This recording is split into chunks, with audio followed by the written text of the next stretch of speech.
right direction. And the Seafields lot have got me involved with that, and the Just Carbon guys want us to get involved in verification and trying to do some forward valuation of what large-scale carbon drawdown projects can do. So keeps us fairly interested. I discovered the other day the Planetary Shade Foundation. Anybody in touch with them? No. Yes, I read the paper that was the Planetary Sunshade report. I'll put a link to it in the chat. I read the report last night, which has just been issued, which is a summary of space-based solar geoengineering status, and explains the potential for a planetary sunshade to be placed at the Lagrange point, Lagrange 1. And it's a very good article because, I'll put that in the chat soon. Brilliant. Yeah. Unfortunately, we've established, I think, pretty convincingly that the priority should be cooling the Arctic. And putting shade at the Lagrange will cool the equator. Shade any bit you like, John. You could put it up there to provide Arctic shade in the summer, and that's have full. You'd have to have a kind of lens to do that. Well, you just cast the shadow where you need it. Are you watching something? Well, the Lagrange point. The midpoint of Lagrange. This is the paper. So it's state of space-based solar radiation management, and it does have some interesting diagrams. But here's the main one. It basically shows that a sunshade at that point would create diffuse shading for the Earth. But as you say, John, I expect that it would be quite expensive and slow to implement. So whether it's cost effective compared to terrestrial methods of cooling, I would have my doubts. They don't say anything about costs in this article. Your issue is moving that. Well, the penumbra with or the whatever will be at the have its maximum effect at the equator. Well, that's just how you set it up. I don't think you can make sure there's a shadow over the equator no, if you look at that diagram on the edge of the penumbrum, you can simply have that clipping over the top of the planet. Yeah, it would shade the whole planet, but I think John's point is that the angle of incidence would be less at the poles, and so it would have less. Sorry, I went past it. You only need a very small reduction. The issue is being able to maneuver the thing around. I mean, you have it set up there in orbit around the Earth, obviously. But you need to be able to have some sort of drive so you can adjust it and switch it on and off. Yeah, this is the L1 point here. So okay, I'm making some hot chocolate because I'm freezing. There are these 6 Lagrange points that are orbitally stable. There are 5. So putting it L1. There are 5 Lagrange points. I'll just hit Meta, which is nice to see. And we'll stop share and okay. 5 Lagrangian points. Yeah, I'll put a link to that article in the chat. It's disappointing that this system won't fly in either sense. Well, see, what they want to do is they want to mine resources from the moon, because the escape velocity from the moon is so much lower that and the idea of establishing a moon base is very expensive, and so it'll take a long time, and whether there's even any point in it will be an interesting thing to see over the coming years. But good on them for doing the research. Well, NASA has already scheduled that development later this decade with Artemis. That's right. Their objective is prospecting on water, but the prospect of using lunar material has been researched since the 1970s with Jerry O'Neill's series on space manufacturing at Princeton University. I participated with them on that. Thanks for raising it, Brew. John, do you want to speak about other things? Yes. Just a final comment before we move on to the kind of agenda.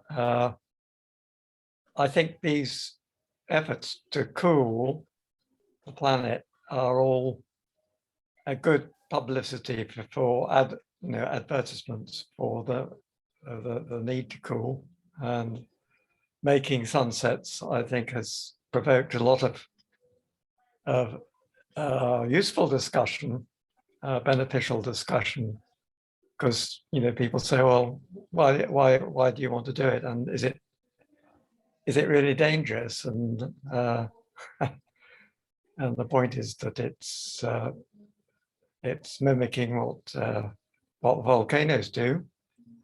If we had a volcano in the northern hemisphere at about 60 degrees, a powerful one, that would do the job for us. No doubt it could refreeze the Arctic.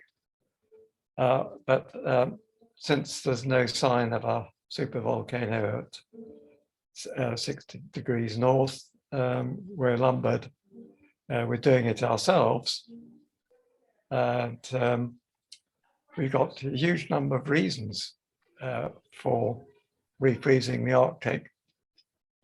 And the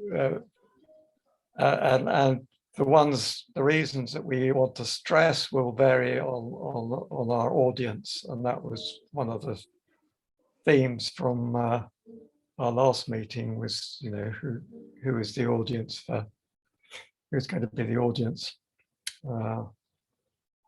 and tuning our message. And Robert Chris had written a suitable kind of letter for sending to your government representative. We need other ones. I've drafted one to the Met Office. I haven't sent it yet, but I think I'll send it off this week, probably, since I've not had any comment, either favorable or unfavorable, from the people I've specifically asked. The basic message varies according to whether people believe that the Arctic amplification has affected the weather extremes. So that our reason for refreezing the Arctic, one of the particular reasons, is that if we can reduce the temperature in the Arctic, that will reduce that'll in fact increase the temperature gradient between the Arctic and the equator, which will stabilize the jet stream and stabilize the polar vortex. So the polar vortex stays in place more than it has been recently, and the weather becomes more regular, predictable, variable, and so on. We don't get so much stuck weather. So the stuck weather is so bad in the UK at the moment that they're anticipating a severe drought building up over the next couple of months. They say dry weather will persist until May. That's kind of an official thing. and that must be a kind of stuck jet stream. And then we've had stuck weather in the States with heat domes and things. And this is all the stuck weather, severity of hurricanes. Probably and I need to look into this, but Freddie, which is breaking all records, hurricane in the Indian Ocean, I believe, may have been affected by a blocking from a jet stream. I don't know. Has anybody looked into that? Well, it's a bit different in the southern hemisphere, of course, but the hurricane that hit New Zealand, cyclone we call them in the south, that hit New Zealand this year did break a record of the most expensive ever southern hemisphere weather event.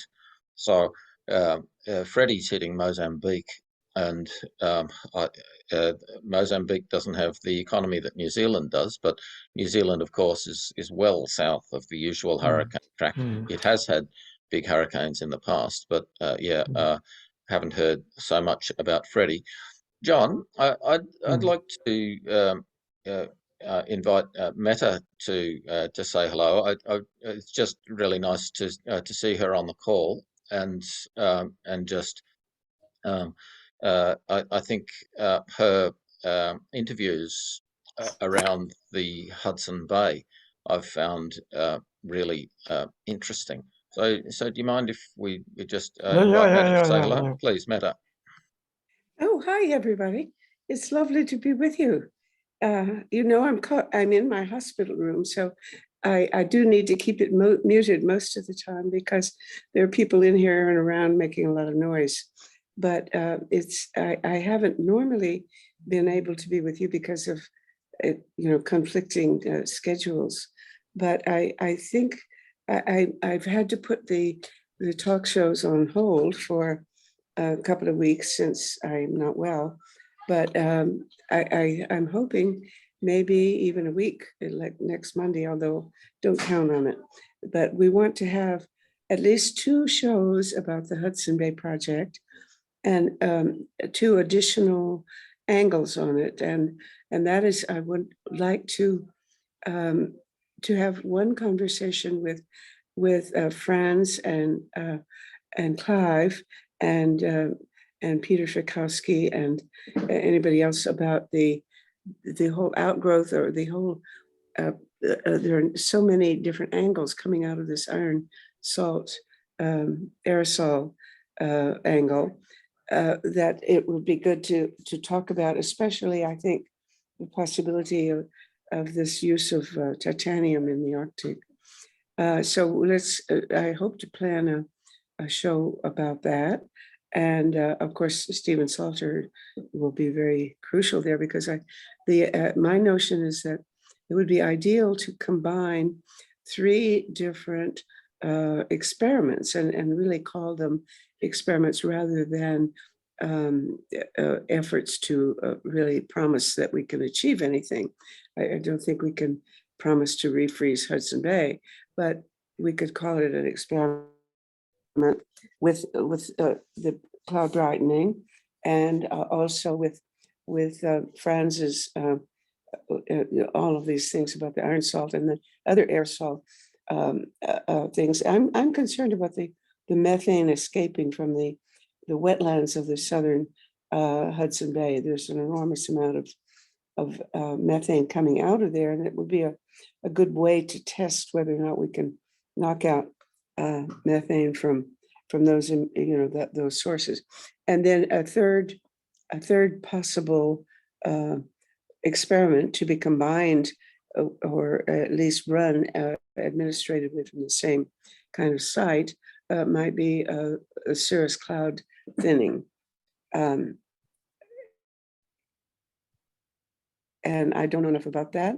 I think, a lot of these are pretty wobbly projects, but combining them and saying they're all experimental and we're going to learn something from doing them, even if they all fail, will, I think, maybe be persuasive enough to convince the Canadian government to invest some money in it. I'd love to see it excuse me, organized out of there's a superb new marine laboratory on the Hudson Bay at Churchill, Manitoba. And I think Peter Wadhams has some contacts with, well, at least he did, although the head of it has died, but he may have some contacts to try to get that as a site where one could run experiments. And if all three of these experiments could be done without contradicting each other or interfering with each other's results, then because I know that the So the three are Cirrus marine cloud cloud thing, brightening, cirrus cloud thinning. The third, what's the third? What are the three experiments? marine cloud is the main one. Yes. That's our basic one. Yes. Yeah. Yeah.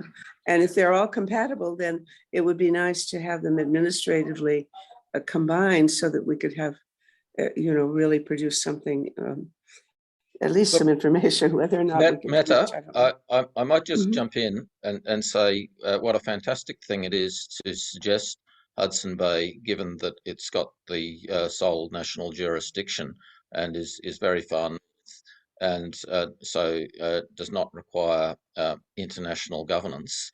Although I suspect that Canada would look to extensive international scientific engagement Mhm. with the project.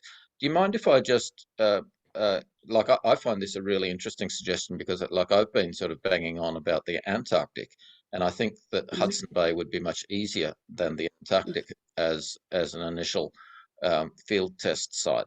And do you mind, Matter, if I just check if Stephen Salter or Brian von Hertzen would like to comment? Stephen. Yes, I think you should mute me because I've got a cough and there's noise here. So keep me muted unless I wave at you, okay? Thanks, Matter. We'll hear from Stephen now.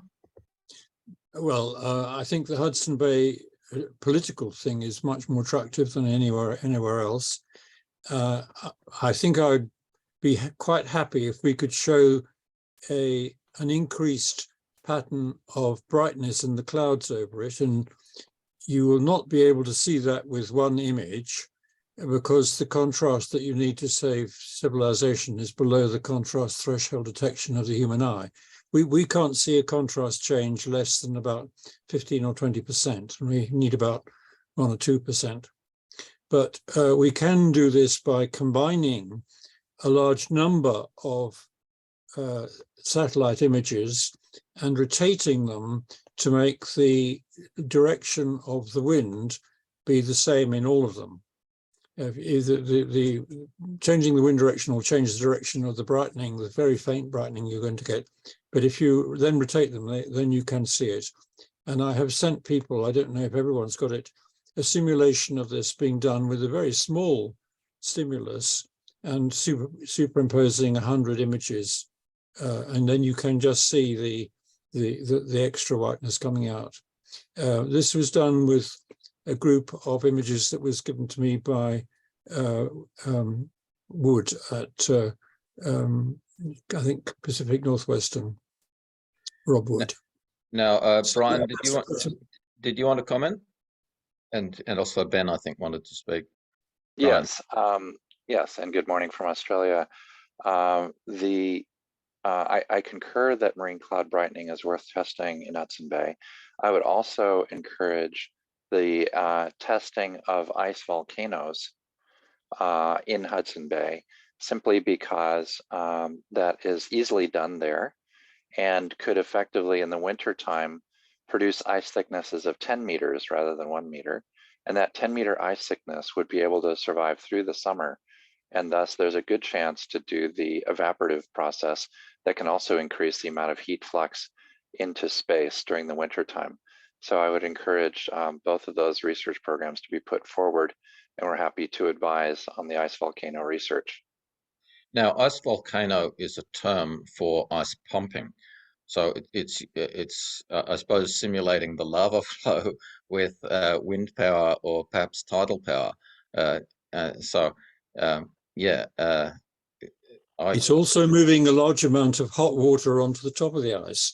So I can see that it'll work if you want a small area, if you wanted a path or a track. but the latent heat has got to go somewhere. And if it was all going to stay over the whole of the ocean that you're dealing, you have to work out what the temperature of the air is going to be.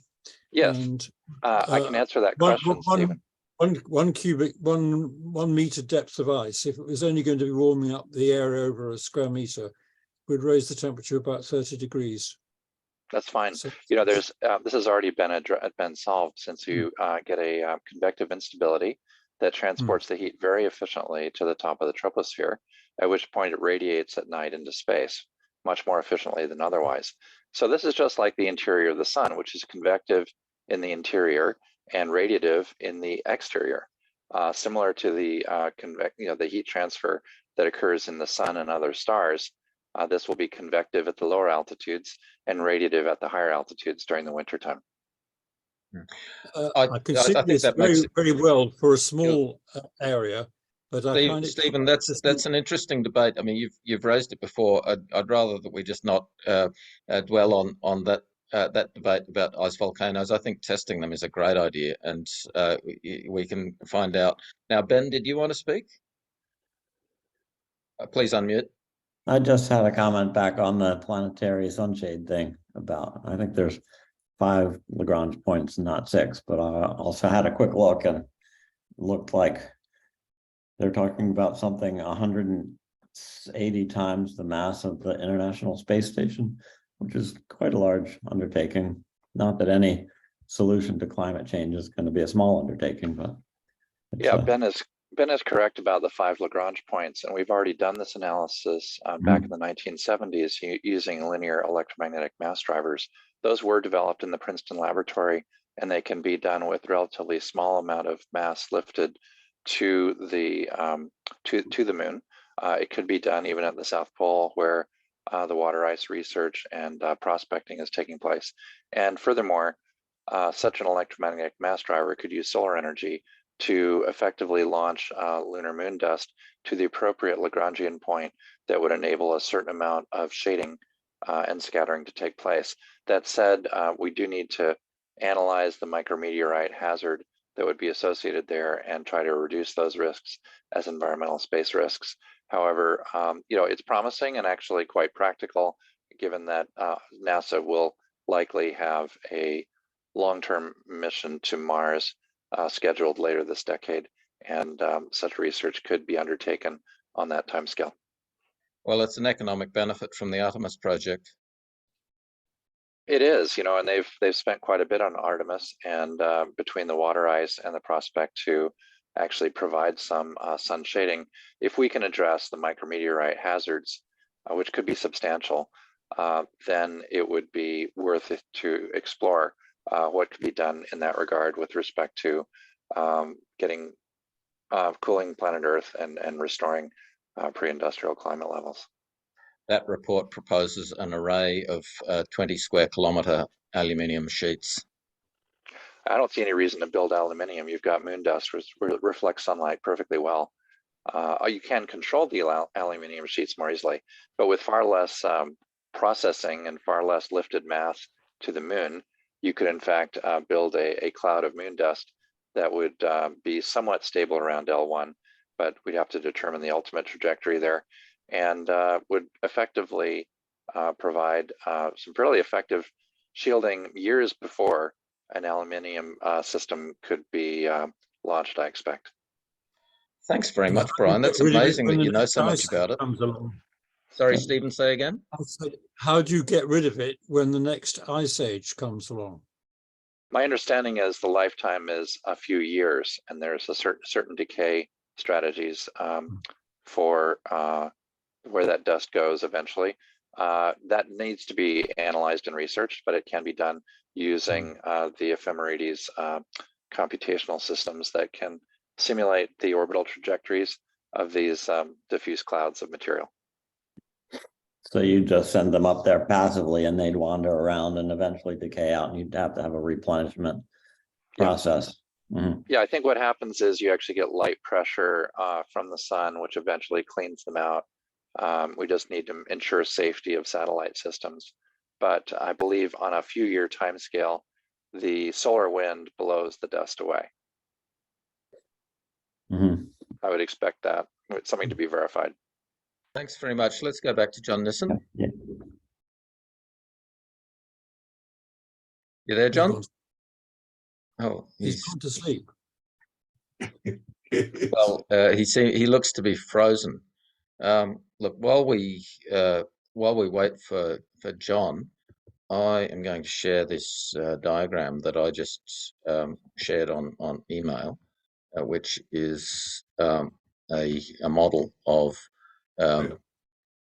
cooling, and I'll just see if I can get the whole thing onto the screen. Sorry. Yeah. So this diagram. I've taken the left-hand half from a Nature article from 2016, which just shows all of the warming and cooling effects, and what I'd like to comment on it. Basically, this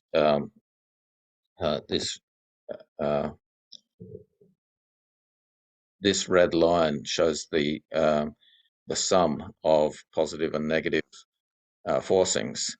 And my point is that from today, if we increase the negative forcings, then we can achieve net zero heating in coming decades, and then hold it stable at that line. Now, this is just a very rough initial schematic, and so by using stratospheric aerosol injection to describe aerosol radiation interactions, and marine cloud brightening to describe aerosol cloud interactions, it recognizes that there are many other things that could also bump up the negative radiative forcing to equal the positive radiative forcing. And I've just put I've assumed that CO2 will continue to increase over the next few decades.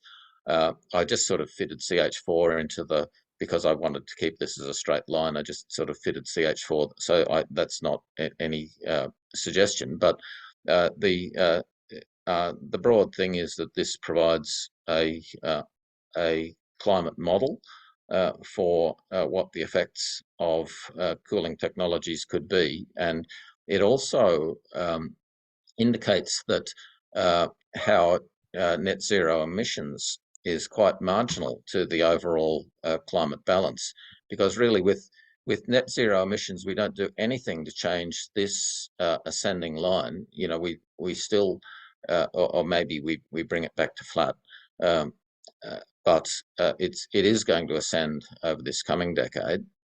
Yeah. So anyway, I just wanted to share that and ask if anybody has any comment on it. Robert, I've got a comment that PRAG has already produced a temperature diagram and of what we need, and it's quite a lot more ambitious than yours, because we need to refreeze the Arctic, which that needs to be done very quickly, and so we need to have. So, John, that would mean that this SAI line, instead of going up at this trajectory, would sort of go up like this. Exactly. Yeah, and that's quite fair enough. Like, I've just done this as a general starting point for the big difference with ours is that the PRAG one is that we've got temperature on the y-axis rather than the forcing. So the forcing gives you the slope of the temperature, basically. Yeah, so I think that having a separate diagram showing the forcing and saying that what we want for the net forcing to be running along this line is valuable to provide a simple overall picture of the balance of factors. So the forcing needs to reduce significantly and go probably go negative while you're refreezing the Arctic, negative in the Arctic region. So you'd aim for this red line to dip down below zero within a decade. No, yeah, net zero heating by 2060 is about the same as we've got on our diagram. Yeah. Global temperatures and Arctic temperatures go back to 1980 level by 2040, and global temperatures down to 1980 by 2050.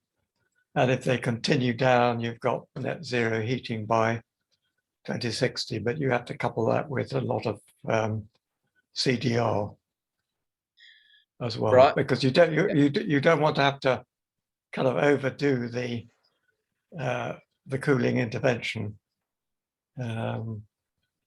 But there's 40 times more CO2 in the oceans than there is in the atmosphere. So if you get to net zero, it'll start coming back up again. So I think net zero would be great if you had time travel, but we haven't got time travel yet. Yeah, well, I pointed out that cooling the Arctic provides as much with SAI is equivalent to removing over 1 trillion tons of CO2. So you can you're reducing but the oceans then replace it. And that's that calculation takes into account the fact that it comes out. Now, John, Brian's got his hand up. So, Brian, Yes. Can I just finish? Can I just finish that argument, because I think Stephen's missed it. When I did that calculation of what was equivalent to the forcing to refreeze the Arctic, the cooling equivalent that I calculated of over 1.1 trillion tons took into account the fact that when you remove stuff from the atmosphere, some will be re-emitted from the oceans and the land to maintain the equilibrium. That equilibrium is quite rapid. It's probably less than a decade, effectively. So half 48% is the most quoted figure for the amount absorbed by the land and the ocean when you emit carbon dioxide into the atmosphere. And the corresponding emission of that 48% occurs. So what you do is to allow for that, you tot up the total emissions to date, and you have to remove those. So between 1980 and 2020, that's 40 years, you've emitted approximately 1.1 trillion tons of CO2. And I've put that in a calculation, a very brief calculation, which you can all see. Sorry, thanks, okay, I've finished now. Brian. Yeah, parenthetically, I've heard numbers as high as 2,400 gigatons of CO2 over the past 200 years. But perhaps more importantly, to your black curve, I would recommend adding the loss of sea ice that's occurred over the past decades. And thus that will be a higher curve than your total and total anthropogenic curves that are drawn so far. And then furthermore, the prospect to refreeze the Arctic should lower those curves, and perhaps, I don't know if we'd want to, in addition to SAI, include a refreezing the Arctic curve that would effectively change the radiative forcing for planet Earth because of its greater reflectance in the summer and autumn by vis-a-vis the additional sea ice extent that would be present in particularly the Arctic during the Northern Hemisphere summer and autumn. Those are good points, Brian. And Sev Clark raised them in an email, which I've just responded to. And one of the issues is that this green bar for land use is the only place that you can assume that the melting of sea ice fits in. But that suggests, I would say, that they've just left it out. It's like there should be a large positive forcing for the loss of planetary albedo, Correct. separately from all of these contributions to warming, and so it's quite likely that this the overall effective radiative forcing includes a large. Well, how large? Like they've got black carbon, but they don't have melting of sea ice. And so, how big? What would be the wattage of the melting of sea ice that would? Yeah, well, I can say this much, that the North Pole in the summertime absorbs more sunlight per square meter of North Pole than the equator during the summer months when it's clear. So it's relatively straightforward to calculate the radiative forcing of the melting of sea ice, and it's surprising that this paper, which suggests it's a comprehensive model of radiative forcing, actually doesn't include some key points. But even so, it's a starting point, which is how I wanted to say we can use this as a starting point. We can extrapolate to the future and say, if we can increase any of these albedo enhancement factors, then that's a good thing. Agreed. All right. Now, I just John was on. His screen was frozen when I went back to him previously. And are you there, John? Yeah, I'm back. Yes, I had an internet connection problem. Yeah. So I'll put my video on again. Hopefully, it won't. It actually turned off, so I had to reconnect.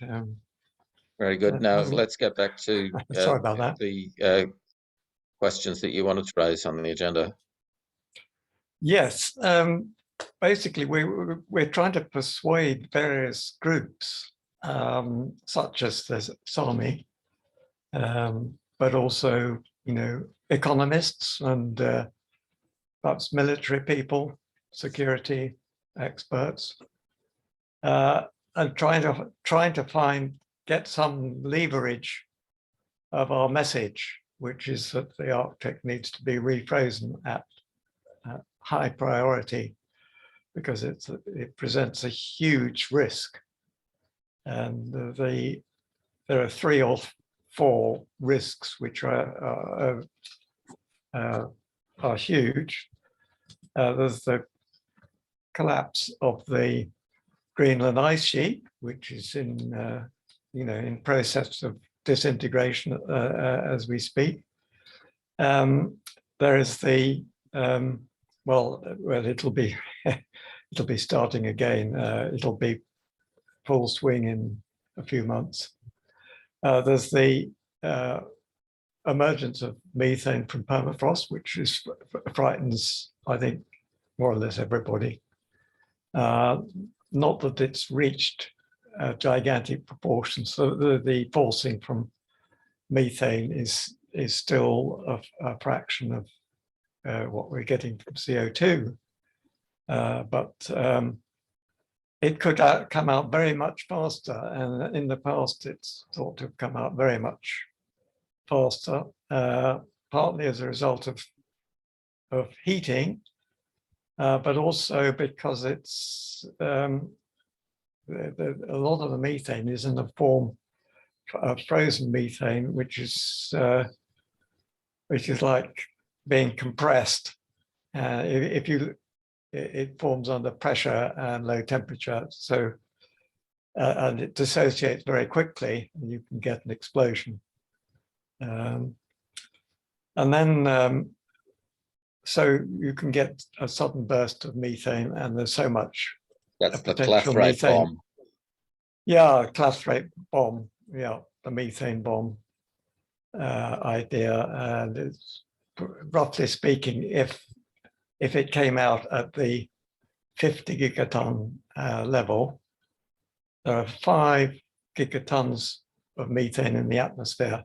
So if you suddenly increase that by a factor of 10, then that would completely swamp the effect of CO2. Methane would drive global warming out of the off the scale. Well, that's like the Permian and PEM events. Yeah, exactly. We'd be back into the hothouse Earth, and that's one of the tipping points that Will Steffen, the late Will Steffen, he died a month or two ago, or perhaps it's weeks. Sadly, his seminal paper on tipping points, I think, is something that everybody should know about and understand, because the tipping points he mentions have got somehow lost in later papers by Tim Lenton and et al. And he draws a very nice kind of 3D curve showing how the planet is precariously perched on a ridge, and it either falls back into the Holocene or it falls the other way and goes into a hothouse Earth, and that's obviously extremely important. So that's another real concern for refreezing the Arctic. Now the third one is to do with the Arctic sea ice and Arctic amplification. The loss of albedo itself contributes up to 1 watt per square meter, which is, if you compare it with CO2 at 2 watts per square meter, if the Arctic thing was spread over the whole planet, it would be warming it by half what CO2 is. There's a caveat on that, but that Hansen has some quite different figures for how much warming is produced by CO2. But that the figure of 2 watts per square meter for CO2 can be revisited. And so there's the sea level rise, which is accelerating globally due to Greenland, mainly Greenland, other glaciers in the Arctic as well, and potentially from the Antarctic. But there's a kind of, yeah, so I'll just mention that as an aside. John, I just wanted to put up Stephen's graph that you've mentioned, and the one of the unusual questions that's come up with it is that Arctic winter sea ice is shown as a tipping point, but and there's Arctic summer sea ice, and there's been controversy over whether Arctic summer sea ice constitutes a tipping point, which I would have thought was obvious, but anyway, there we have it in Stephen's graph. Perhaps not. That's why I said Steffen is better, because there's a controversy belittling what's happening to the summer sea ice.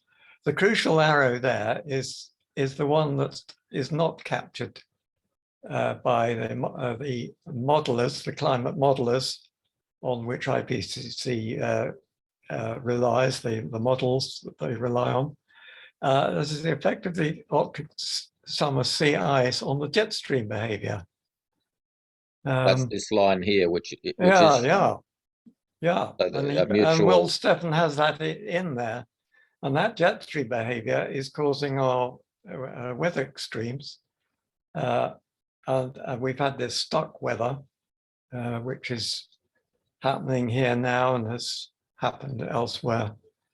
And you also get stuck hurricanes. So the really bad one over Texas was due to a blocking of the hurricane path, which would normally travel northwards, but there was a blocking pattern in the jet stream, which stopped the hurricane in its tracks, and it dumped a lot.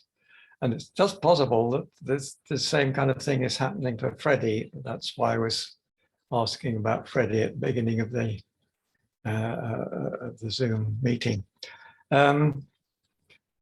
Okay, and the fourth potential catastrophe is the joker, because we don't really understand what's happening to it, and that's the AMOC, the Atlantic Meridian Overturning Circulation, AMOC for short, which includes the Gulf Stream, driven largely by the Gulf Stream, and then by salinity. So that's why it's called thermohaline. So there's a heating drive and there's a salinity drive. So when the water gets to the Arctic, it gets frozen. It drops a very salty brine down to the depths. And that salty water is a bottom water, flows south and resurfaces, or partly resurfaces, as it approaches the Antarctic. Now, John, that has declined by 40%, and we don't know really where it's going, and it could be influenced if there's a collapse of the Greenland ice sheet, for example. That would probably completely upset the AMOC. I'd just like to welcome John Fitzgerald. Hello, John. Sean. Thank you very much for joining the call. We've had a good discussion so far about a couple of things, including Hudson Bay potential, and this paper that just came out on space-based sunshades, and just the overall albedo balance. So it's nice to see you. I'd like to take the opportunity to just mention that I'll be in the UK from the 18th of May to the 8th of June, and I'll be fairly flexible in my timing and travel. And I'm just, as I've mentioned, eager to visit Cambridge and hopefully catch up with a few people about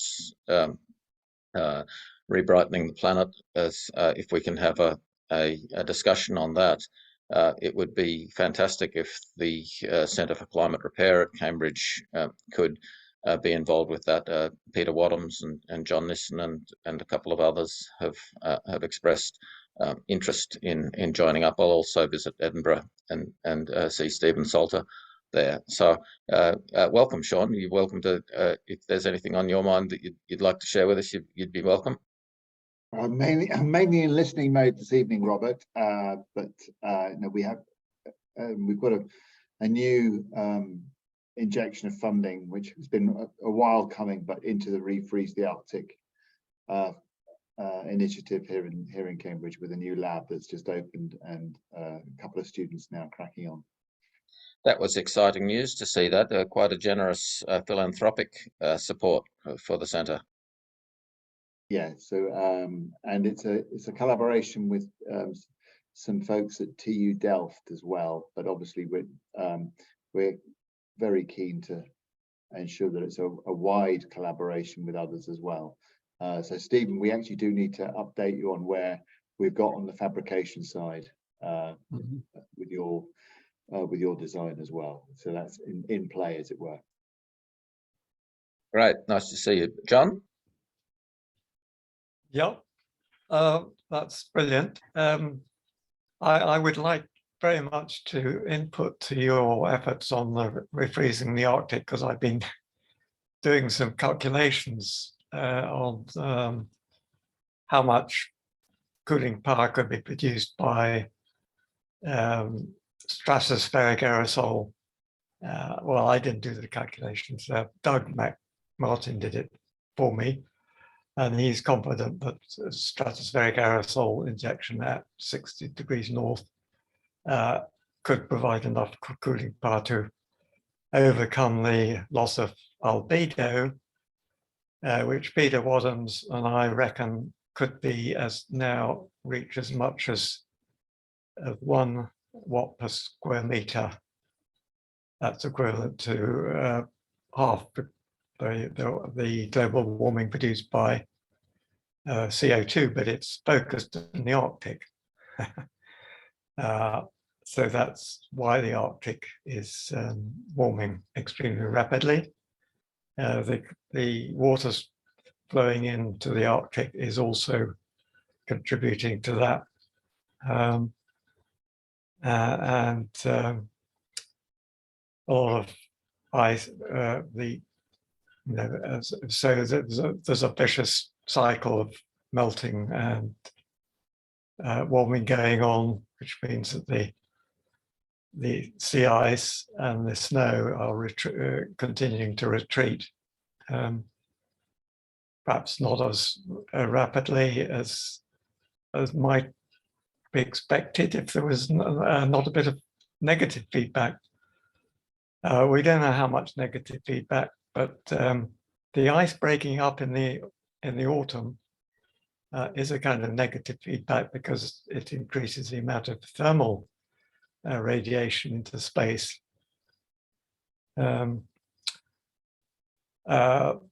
Just a little snippet of history. John Shepherd, who was the prime author of the geoengineering report from the Royal Society, suggested a method of cooling the Arctic was to send loads of icebreakers into the ice in the autumn and break up the ice, because that would increase the outgoing radiation. So outgoing radiation hasn't been given very much thought.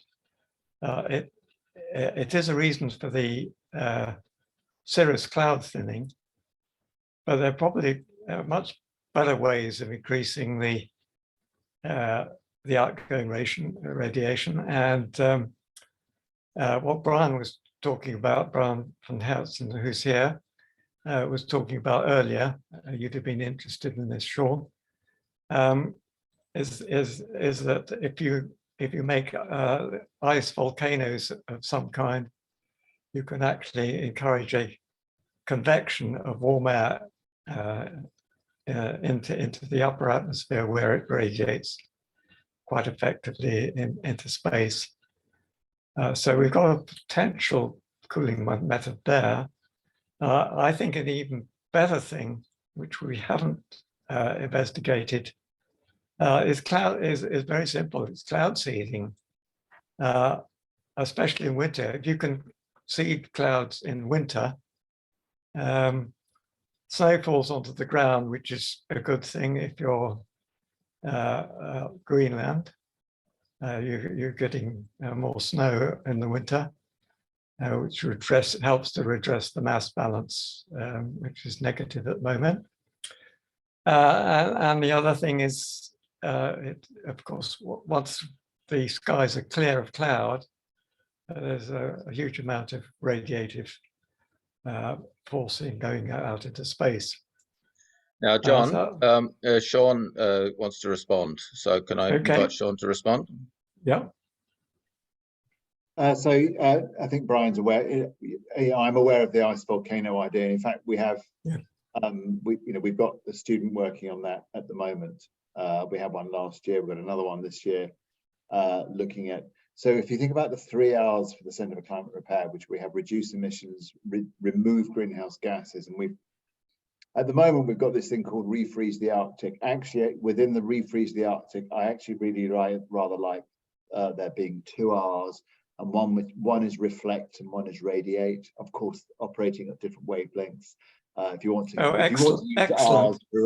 if you want to use R's throughout, but no, I think this is really worthy of further investigation. The idea of being able to, in the Arctic winter, to see whether you can get, frankly, more ice to form by increasing the rate at which, frankly, heat is radiated. And one way of doing that potentially is to bring liquid water on top of ice, on top of the sea ice, and see whether you can get the solidification. So what we're doing at the moment is we're just about to start some radial experiments. We've been doing linear experiments so far. I think the radial experiments are going to be an utter nightmare and an utter mess, but we've got to try it. But that's what we're doing. And I'm working with a guy called Gray Worcester, who is a professor in the Department of Applied Mathematics, and he's like Professor Sea Ice. He spent a long time looking at these sorts of things, has not looked at this problem before.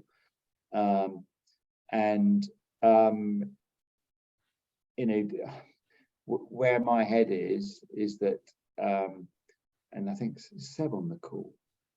No, he's not. No, I've talked about it with Seb before, but one of the problems one has is that if you bring seawater that's close to its freezing point and you put it on top of the ice, you could end up melting the ice in the immediate vicinity where you're bringing it up. I'm interested in exploring the notion of then using a bit more pumping power to actually spray the water a small amount, not to freeze it, but to reduce its temperature just to the melting temperature, to the freezing temperature.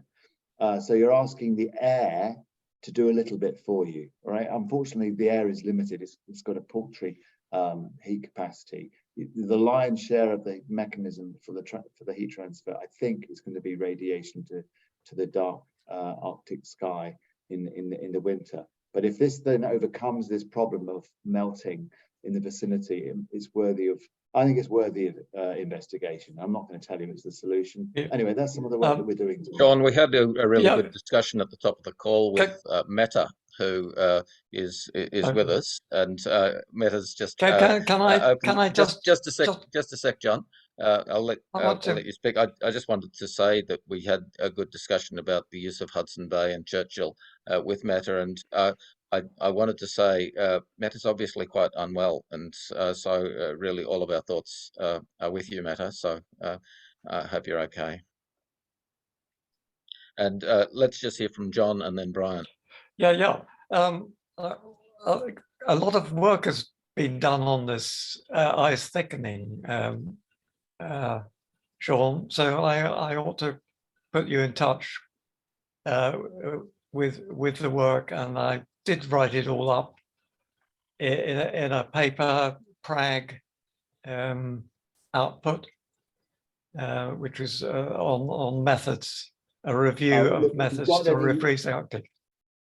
Well, if you've got any papers that have looked at the modeling or experiments on ice volcanoes, I am all ears, John. Yeah. Okay. So it's got a load of reference. If you can whack them across, that'd be great. Thanks. Yeah. Great. Okay. Yeah. Brian? Yes, two suggestions to follow up on Sean, and one is that there's actually quite an industry of snowmaking on ski slopes, and of course it would have to be adapted to a saltwater world. But I think that would get you very close to freezing. And my guess is it's going to be a lot less radiative and a lot more actual direct heat exchange with the atmosphere in a snowmaking context. That said, then I think there is good evidence for, we're raising the moisture level when we have this evaporation that will take place.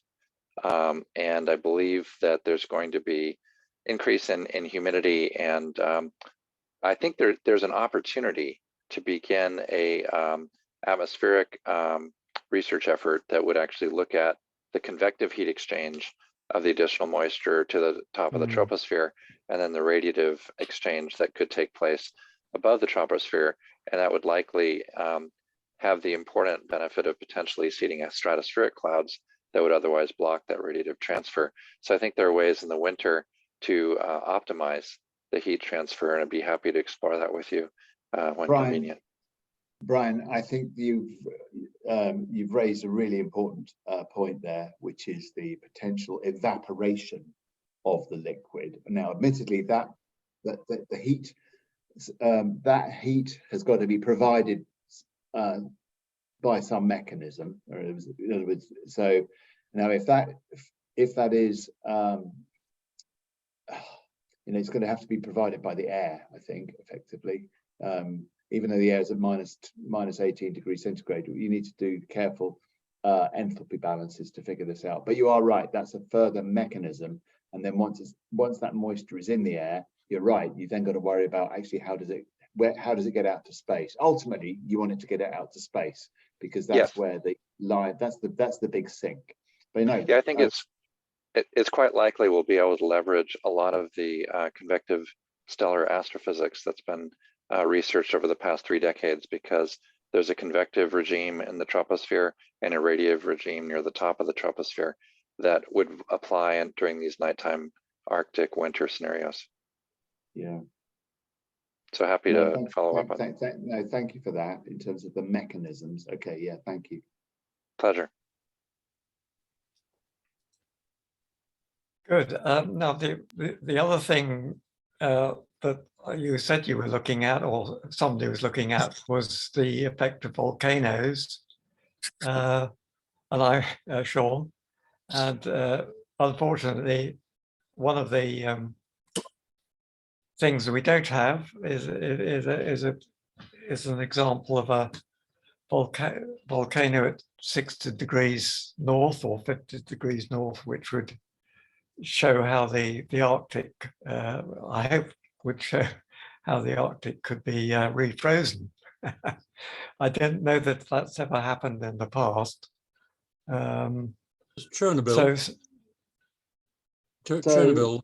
Let's give you a good imitation of that. Yeah. So, did Chernobyl have a cooling effect on the Arctic? It certainly caused a lot of rain, because I was under the rain. The irradiated water poured down on me in Edinburgh, and I was attending a conference there. But it's a good way of measuring how fast material moves around the Earth, and it was very quick. Yeah. We have a geographer at the University of Cambridge, and he's doing some work. It's only literally just starting, but looking at the paleo records of volcanoes, John. So he's going back in time and looking in particular to see whether there are signatures on what they call cluster volcanoes. So rather than just looking at one volcanic eruption, but it's a project that we have started to just see whether there are, everyone obviously points to Pinatubo, but are there, going back in time, are there other records which we're able to learn from? So although we're not doing, modeling or experiments related to stratospheric aerosol injection, it is an area that we are interested in, but we're going back in time at the moment to see whether there are, it's a bit less controversial, John, as well, by going back and looking at, by going and looking, first of all, let's learn what's already happened. And it's an area that we don't think has really been looked at in earnest. So that's where something that one of our team is looking at right now.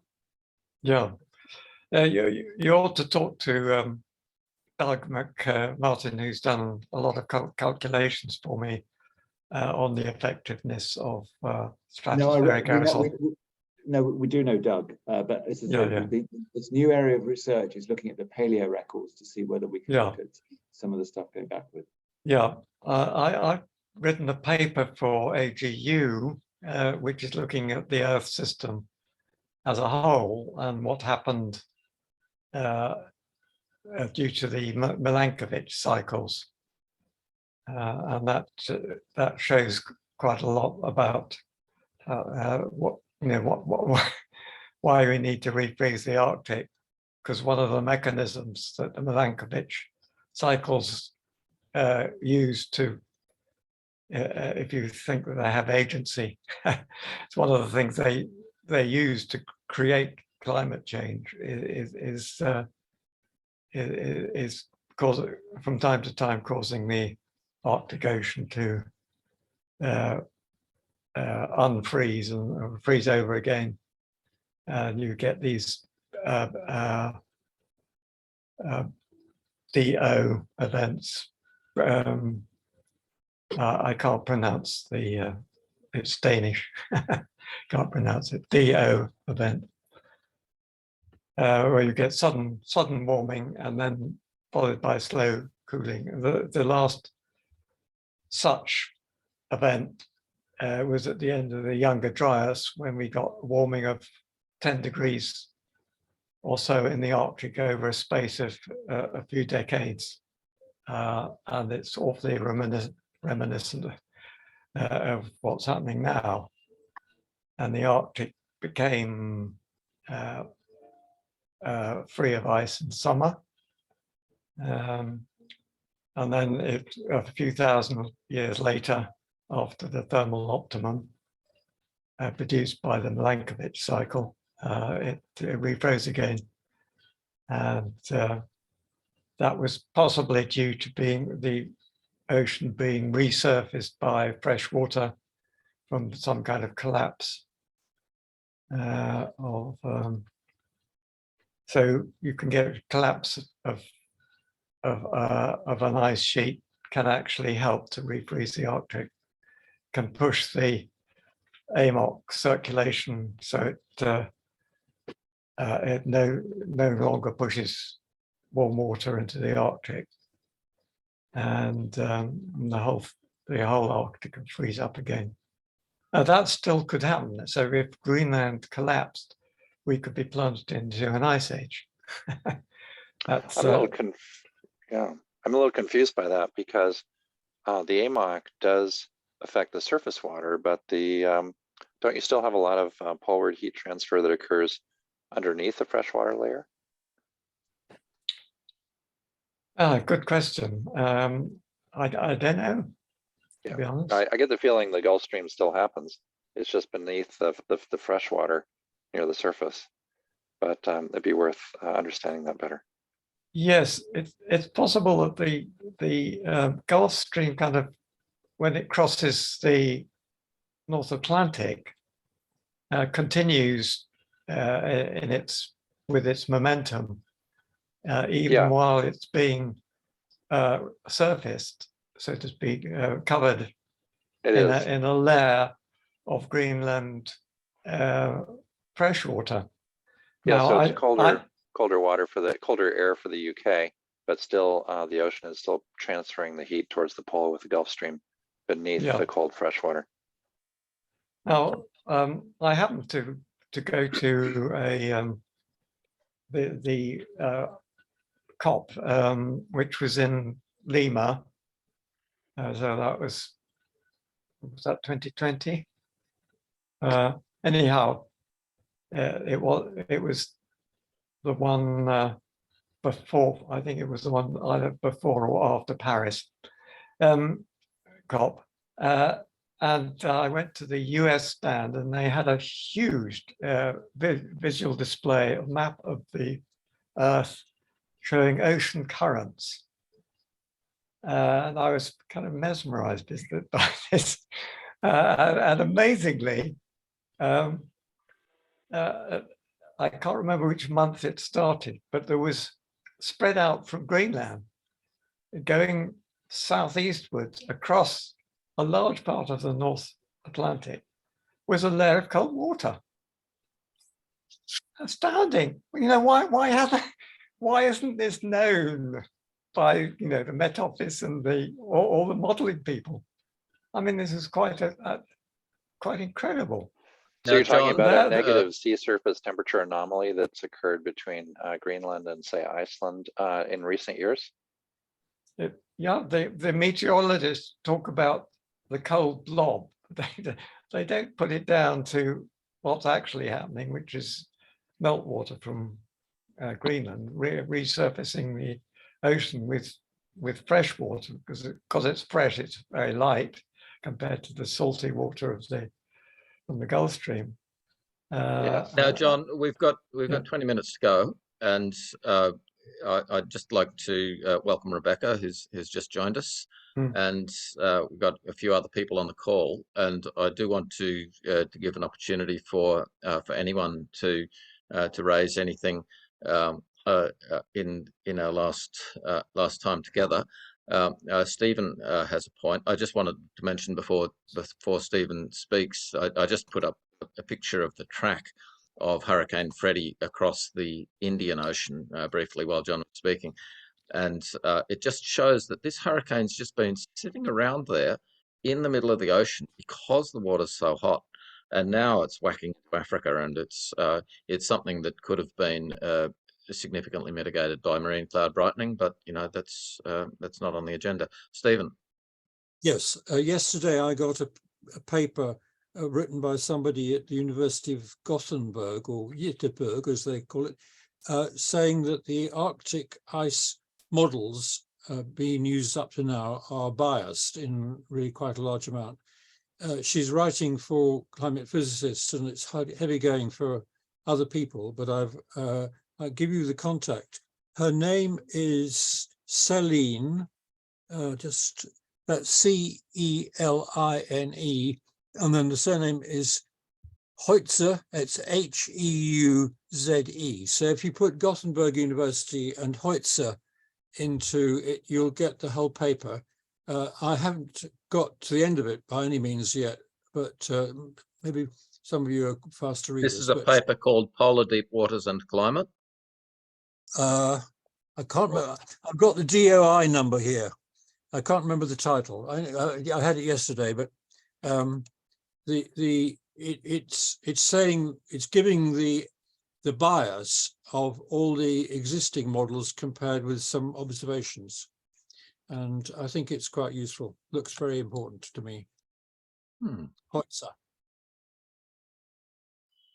Thanks very much, Stephen.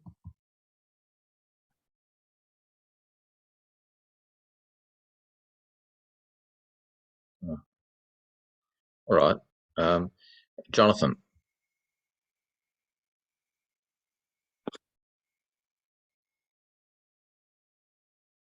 Are you joining us, Jonathan? You're on mute. Oh, there we go. Okay.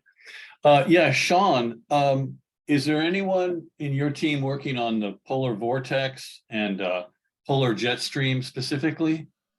What I'm thinking about is I've been looking into whether it's possible that it's reached a maximum of instability, so to speak, with 5, let's call them lobes, coming down into the continents. It might be that there's some sort of a maximum chaos that the system will reach, rather than just getting worse and worse decade after decade. I'm just wondering if there's anybody on your team that's looking into that. That's a good, thank you for asking, Jonathan. Right, so the Centre for Climate Repair, we don't do everything, and the things that we are doing, as the name of the centre suggests, we're actually really interested in devising and looking at ways to either intervene or to ameliorate the effects of climate change. So that's what you've just, the question I think you've posed is looking at the current systems and understanding more about climate change. I actually put that in the realm of climate science rather than what I will say climate repair, which is tackling it. So there may well be people at Cambridge that are looking at this, but within the bailiwick that I'm looking after, it's not really within our sort of remit, I think. Great, thanks. Yeah. Go ahead. Yes, Jonathan. This is what I've been banging on about for just over 10 years, ever since I discovered that from Jennifer Francis produced this theory that the retreat of the sea ice was causing weather extremes. It seems an extraordinary teleconnection, a distance effect. But basically what happens is that the Arctic is warming very much faster than the rest of the planet, and that reduces the temperature gradient between the pole and the Arctic. And it's that temperature difference which drives the jet stream round, and it's that Between the temperature pole and the difference. equator. Yeah. The temperature gradient between the pole and the equator. It's the Or temperature the- gradient that changes the density gradient, and it's the density gradient that makes the stuff move. Okay, that's a nicety. Yeah, that's a way of the Met Office tend to look at it. But that energy, the energy that drives the Rossby waves around the planet, and the thing that holds the vortex in place, has been reduced. That means that the wave, if you like, used to behave like a young river, which kind of runs straight and has regular ripples, and it's changed into an old river which meanders and gets little oxbow lakes forming, so you get little circular patches of jet stream separating off the main one. And last year it got stuck in 5 waves. I don't think that's the maximum, because just a few days ago there was a release of the jet stream pattern, which seemed to show more like four lobes, but it was not a kind of regular thing as had occurred I last don't think year. it's the number that matters so much as the speed at which it's rotating. Yeah, If we true. have the pattern getting stuck, you get the same weather for a very long period, and being too hot or being too cold can be the result.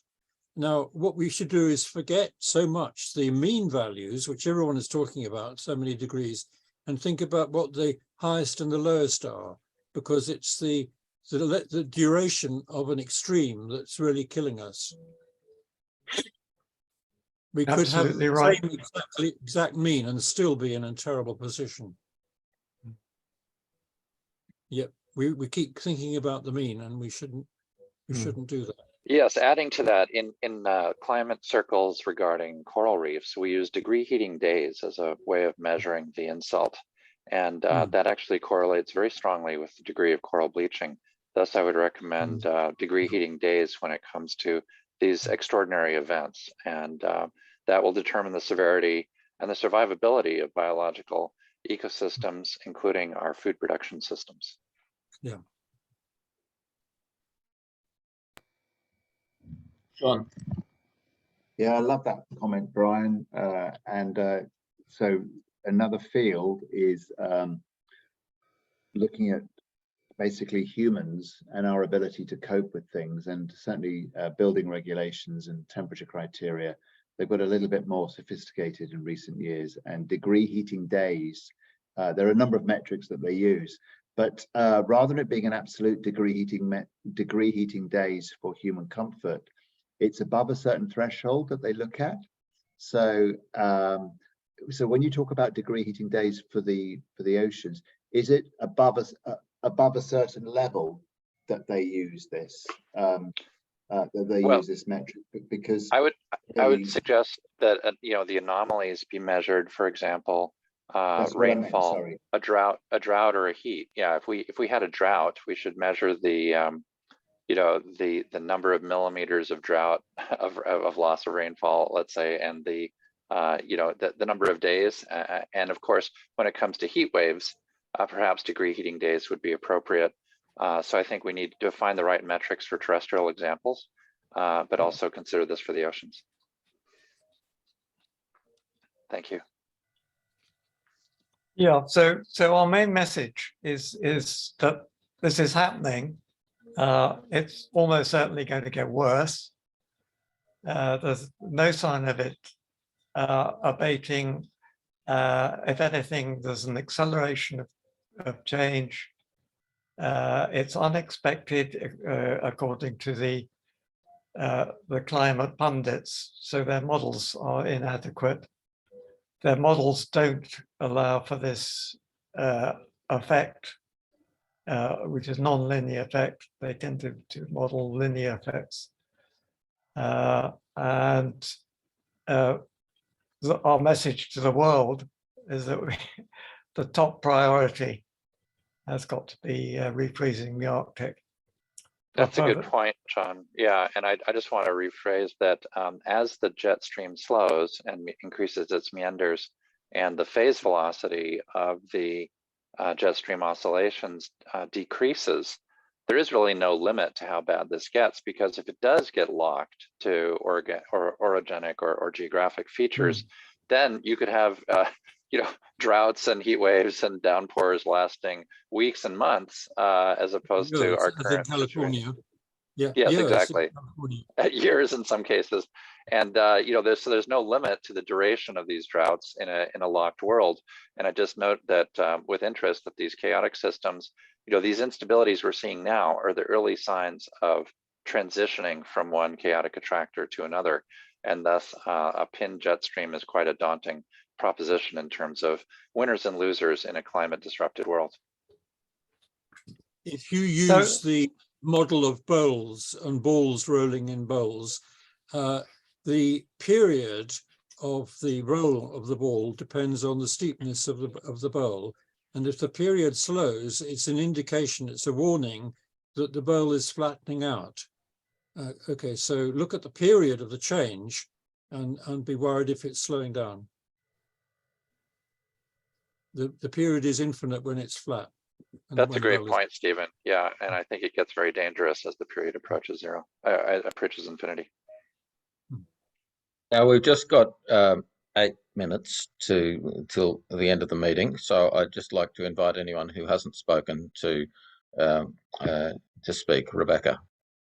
Hello, everyone. I apologise for being late. I thought it was a different time, but anyway, what I'm wondering is, based on the summary in the last few minutes, is there any way of putting together a sequence of slides and with graphs and headings to tell, like similar to what we already had with that other graph that John and Doug worked on, to tell a story, to get it out of the erudite minds here, of which I just am a listener, into some kind of poster or something? Like, it seems there's some new information. The main point is what John has already said, but what I have said all along is that your ordinary person in the street wants to know that any ideas about MCB or SAI, whatever it is, are based on science and not just a solution. Sorry, that's a bit trite, but anyway, is there any way to tell this story with some graphs and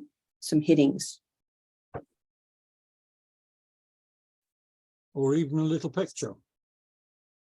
Well, I'll just add that, groups like the CCRC do a great job of the scientific validation and support of the research that we're interested in doing. So I think it's a combination of developing the out-of-the-box ideas here and elsewhere, testing those with well-reputed laboratories such as CCRC, and then testing those in the field and with places such as where Meta's suggesting, and that is to try many of these experiments in the Hudson Bay, where the political jurisdiction is pretty well established with a single government, a single country, and then enable those small-scale pilot experiments to inform larger deployments and inform United Nations, collective decision-making.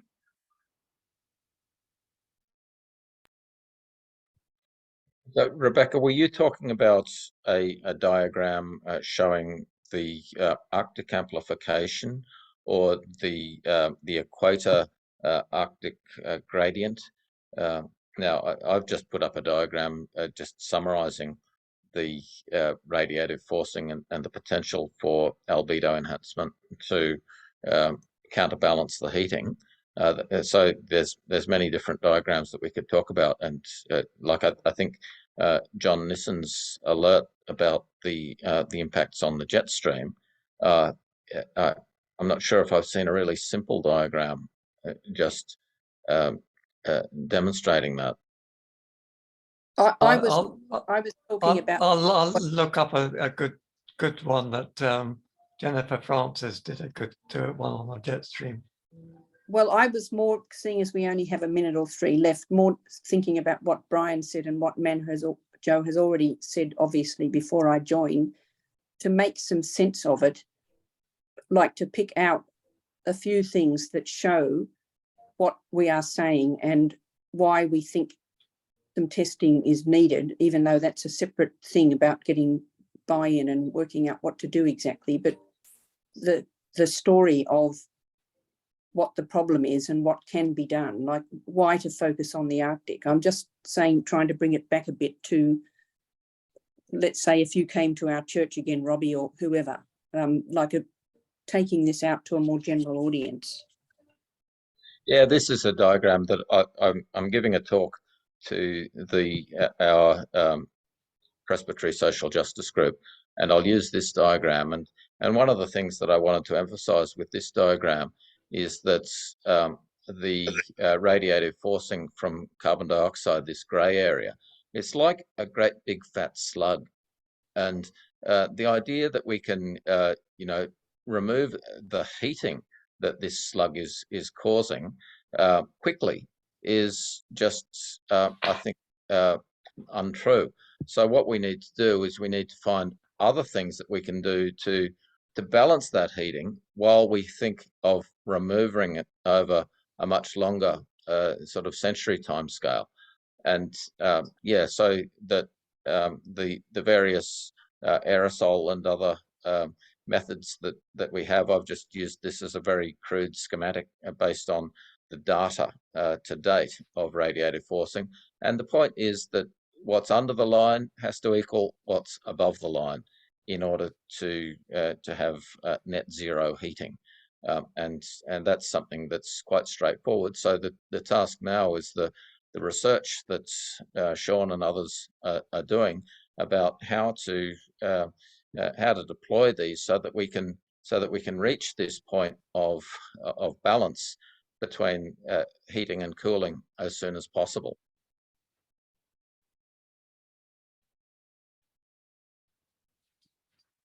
Okay, now any final comments from others, Brew or Manager?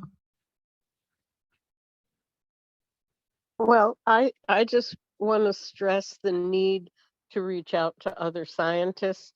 And Rebecca, I'd like to reach out to you offline. I'll show you the PowerPoint I've developed that actually has many of the slides that were shown here today, but not the new one.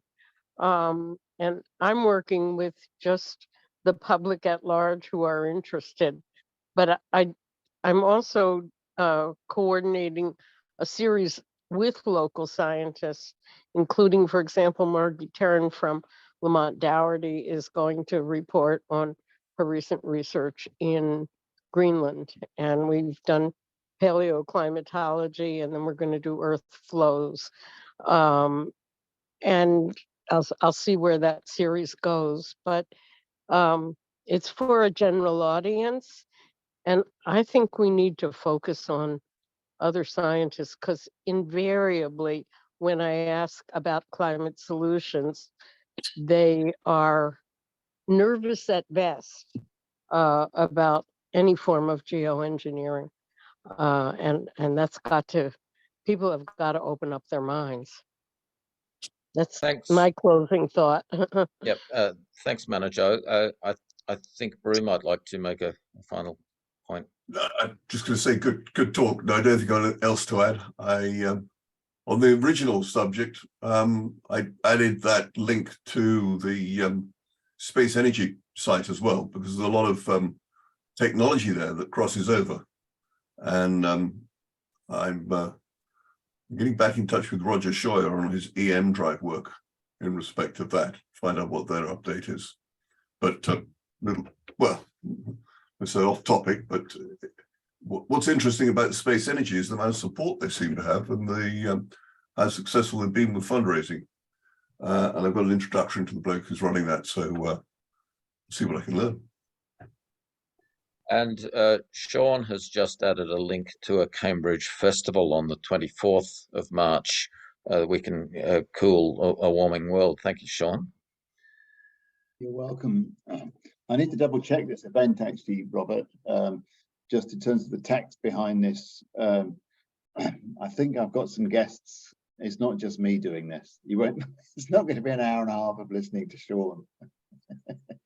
I think you've got rather more interesting people to listen to as well. I am going to be involved, but you're going to get entertained by others as well, not just me. All right. Well, we've reached the end of our allotted time, so I just invite John Nissen to make some closing remarks. Yeah.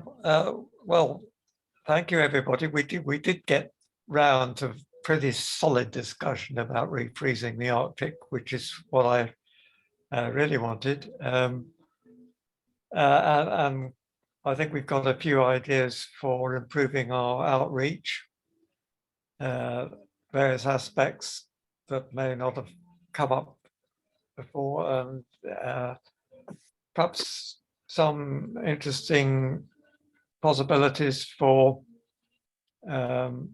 helping the refreezing the Arctic. I think we actually need to put out all the stops because things are getting worse and rapidly. And on the note of optimism, I think that the increase in extremes is becoming very noticeable to Joe Public, and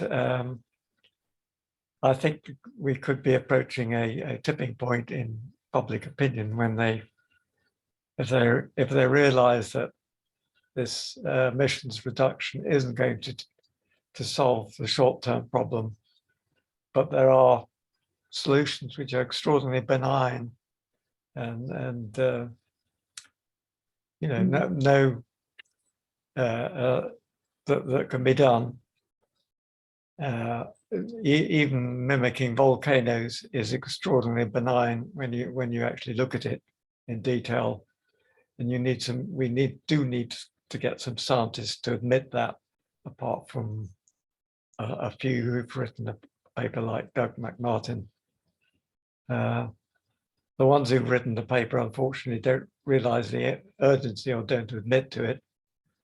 But we are in a crisis. The crisis can be dealt with very, very simply, and nobody seems to realize how simply it can be done, especially with stratospheric aerosol injection. And then the big goal is planetary restoration. We mustn't forget that what we're trying to do is to produce a better, healthier planet for our children and our grandchildren. That's our motivation. That's our goal. That's something that everybody in the world should support. The churches and even the military men. You know, the most hardened kind of person should appreciate that that's what we're trying to do. So, you know, we're on the side of the angels. Let's not forget that. Anyhow, cheers, everybody. Thank you very much for coming. Thanks very much, everyone, for joining the meeting, and I'll share the recording. Bye-bye. Bye-bye. Bye.